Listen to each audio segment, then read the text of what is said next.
In this tutorial, I'm going to show you how to make a slip-on paracord bracelet. This is very handy because you do not need a buckle to attach your bracelet, and you can simply slide it on and off when you need it. Different styles of slip-on bracelets can be made. I'm going to show one that I use, which is made using the crown knot. With that said, let's get to it. Here you can see the bracelet, and it simply slides off and onto your wrist easily.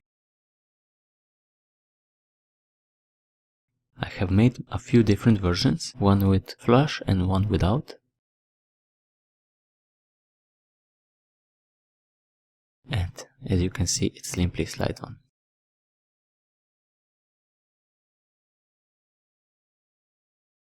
As far as supplies go, you're going to need a piece of wire that you can bend into shape, as well as 4 pieces of gutted paracord. For those not familiar with the crown knot, I'm going to repeat tying this knot here, so you will know how to use this as the main technique for making this style of bracelets. Basically, we make a cross with our 4 cords.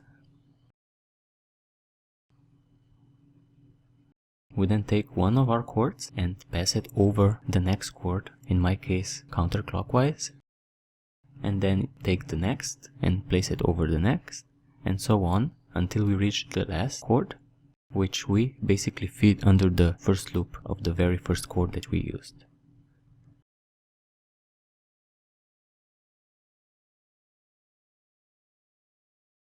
Once we tighten this up, we got our first crown knot.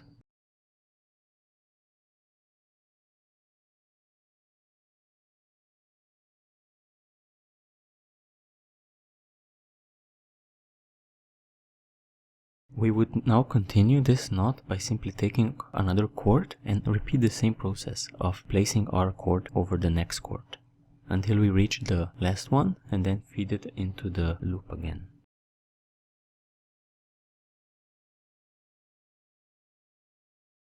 Now we can tighten it up.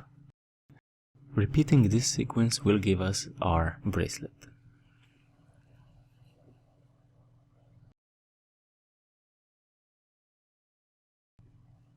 Now let's move on to actually tying our bracelet, which is done by taking our working cords, and we're going to start with a Turk's terminal knot, which is made the same way you would make a crown knot. So basically we're first going to tie one crown knot.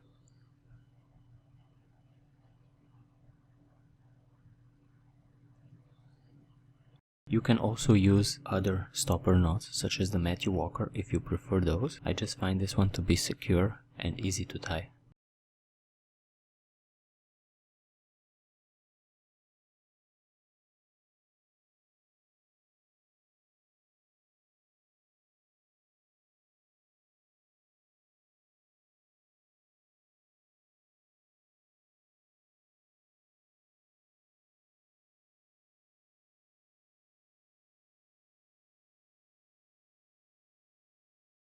So our crown knot is now tied, and we're now going to make it into a Turk's terminal knot, which is made by taking one cord and passing it under the next one, so past and under through the middle. And we do this with all 4 cords.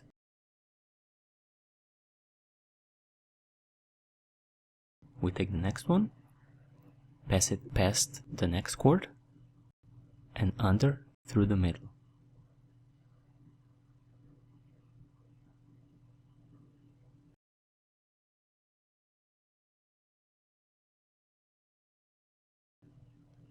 And the next, past the next cord, and through the middle.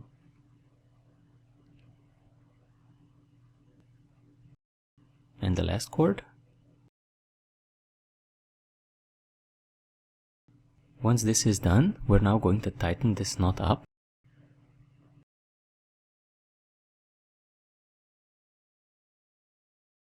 I have retightened my knot, so it looks a bit better.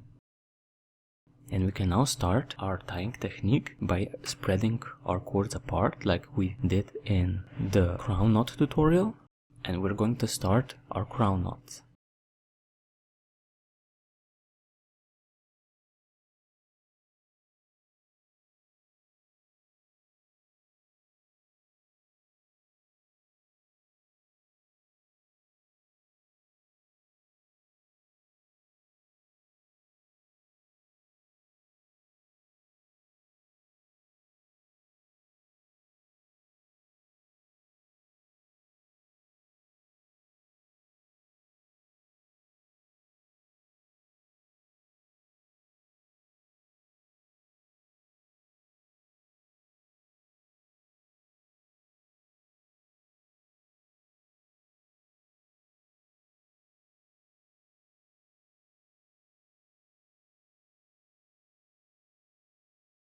You will want to work these knots very tightly in order to get the best look out of the bracelet.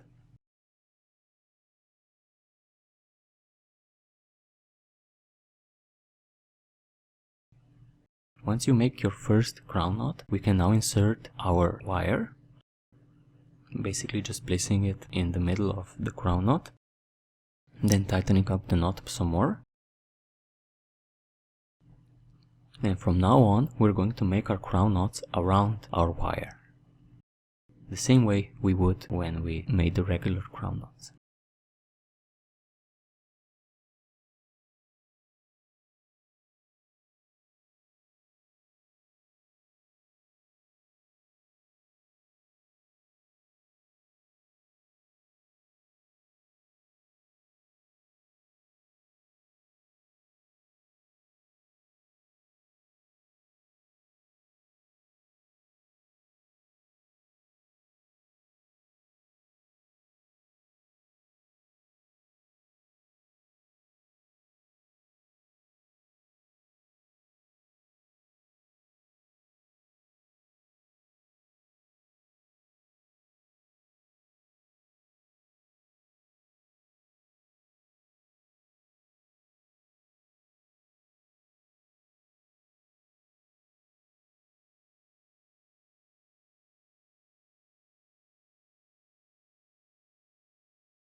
Once you reach the end, we're going to finish with another Turk's terminal knot by basically loosening up the last crown knot and again inserting our cords past the next cord, in my case in a counterclockwise fashion.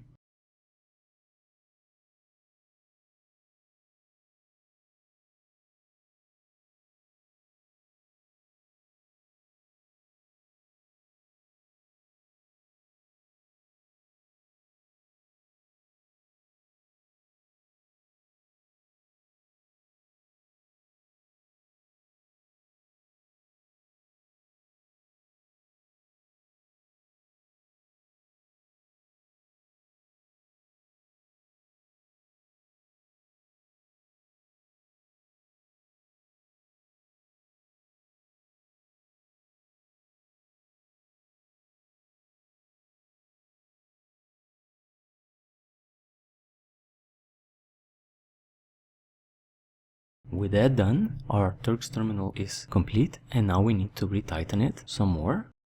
I usually also use nose pliers to pull on each of the cords to really tighten up this knot so it doesn't come apart. With that done, all there's left to do is to trim the flush.